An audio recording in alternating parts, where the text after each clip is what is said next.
So hi everyone, today in this video we're gonna develop another mental model that obviously can be helpful for you, whatever is the role that you're developing.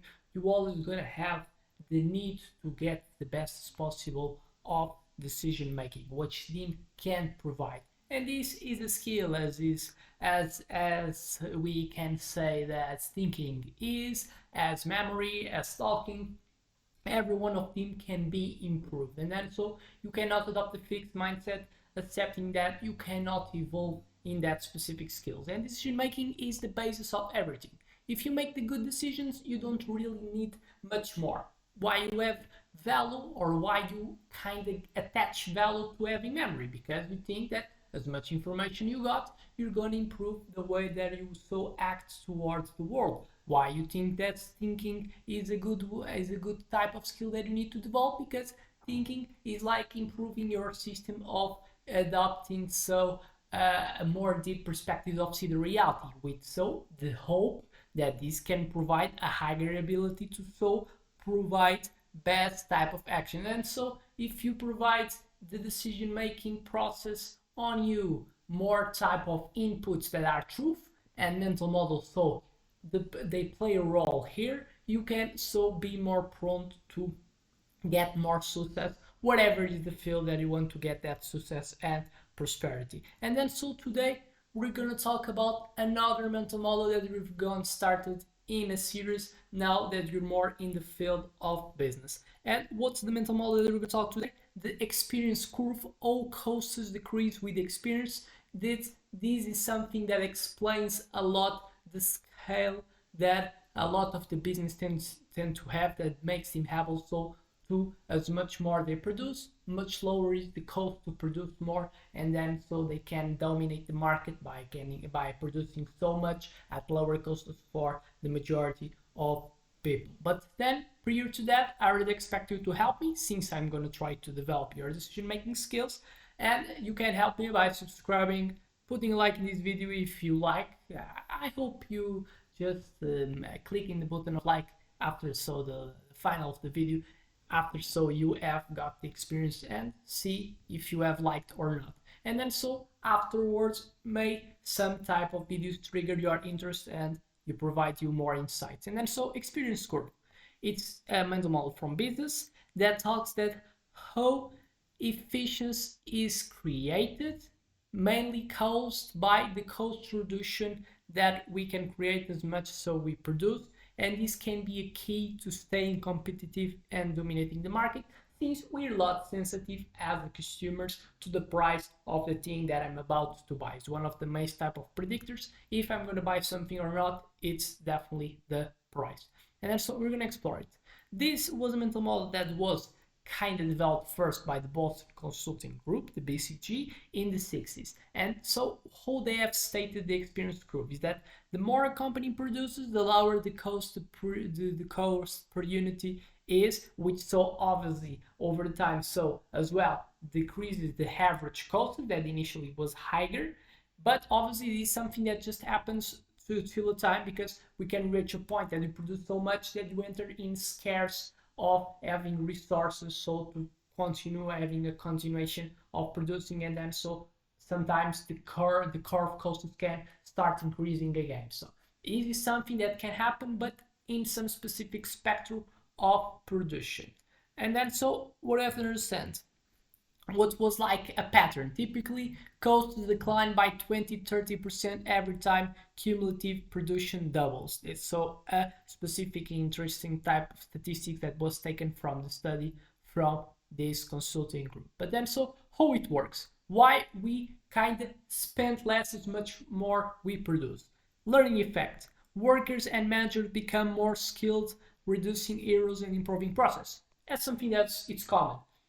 What's like the best way to learn is after heroes, after experience. When you experience, you have some methodology that you adopt. You see if it gives results that you're pretending to not. If you already have test one, you're not going to repeat. You don't have like insanity. So you're going to try to make different, trying to test new hypotheses. What's like the best thing that you would wish? You already have so to get the right answer, and you after the first one you already got so the best methodology. But It's more like a iterative type process since we're not in a utopia and obviously not relying in wishful thinking. And then so that's why people rely a lot even in the worlds, then it's even more something that triggers you to do it, more iterative type of thinking, so more getting exposition for what so the feedbacks of the action that you do, and then so more the learning effects are going to apply to your production, more quickly you will learn how to do a right way. And then so learning effect is why one of the reasons that so create this reduction of costs as much so we produce. And already so if you want to get the benefit, what you have to do, you have to so get the learning, stimulate the learning and make it so people learn to make it different ways, which so obviously you have to open space to so new methodologies being adopted so to improve the efficiency. Process improvements, so companies optimize production, automate tasks and reduce waste. So if we repeat something doing and we are always doing something, we start getting the essence of doing the task. And so sometimes you can get that some of the tasks that are repetitive. And then so what I can do, I can make automations that they're like the gold from so something that is efficient is much more automation tends to happen. Economies of scale, so larger production volumes lead to bulk purchasing and better supplier negotiations, which so obviously can be something that can reduce the costs. Sometimes as much more I get something from a supplier, they can so reduce the costs of per unit of things that they provide to me because I'm buying so much. Can be like a benefit. Standardization, business, refine products, reducing complexity and lowering costs. As I said, as much more we do, we start creating standards from so much better. And then so obviously automation tends to thrive as much more repetitive. We tend to make something, and then so why automation is so much praised by the majority of companies. In some specific scenarios more than others, depending the scenario. So automation works when we're working in environments we don't need to have that much of flexibility, like manufacturing, but probably some works that they kind of require more type of creative tasks, we not see that much of machines working. That's why still today we have works for humans, because what's my perspective for the future? Automation getting a high type of role in our production type of factories, and we see so allocation of human capital for other type of works that these machines can not done as much efficient as we humans do, because automation they are already so being dominant in comparison with has. And obviously as a business one, what are you gonna do? Always gonna do what creates more profit, and so what is more efficient. And then so it's completely so something that we have to understand and comprehend, that is gonna so exist type of transformations. If it's more radical or not, I don't know, but it's gonna happen. It's gonna have this transition for a lot of companies relying in humans to more type of EAs taking the role in business. So, and that's something that we have to deal. What so are examples of the experience curve in action? The tech industry, the microchips and high development, chip manufacturers like Intel and Nvidia. They reduce production costs as they gain experience in manufacturing. Tech is one of the main type of companies that these more has a tendency to happen. It's like a culture of MVP, and MVP are type of products that have a lot of flexibility to change in comparison what's going to be the end product.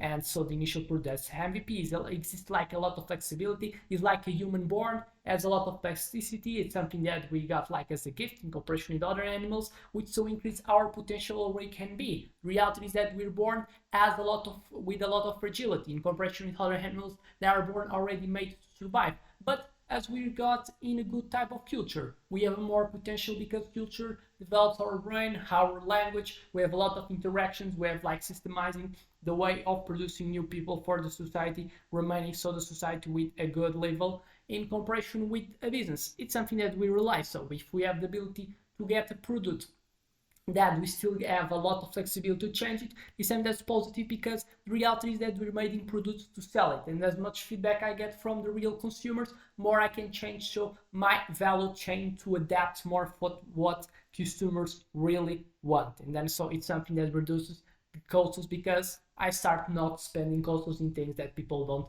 perceive value.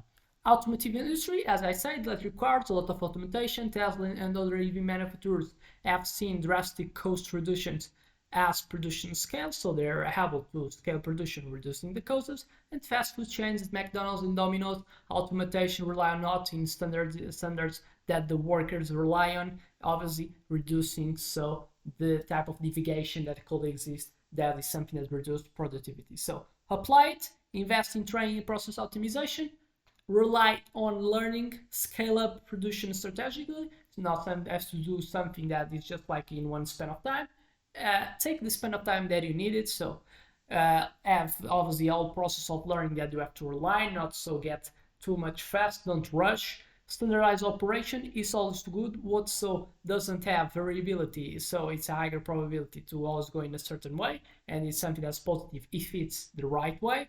And so leverage what is one of the main tools that can help and more can create scale today, that is data and EA. So you can use it, for example, to identify areas for cost reduction, so using data, and optimization EA can help you a lot. So I expect this video has created a certain type of insights on you, and I expect you as well to help me by subscribing and so see what I have talked about in the initial of the video. And I already have hope that you have liked enough to put so like in that specific video. So without that much more to say, see you in the next one.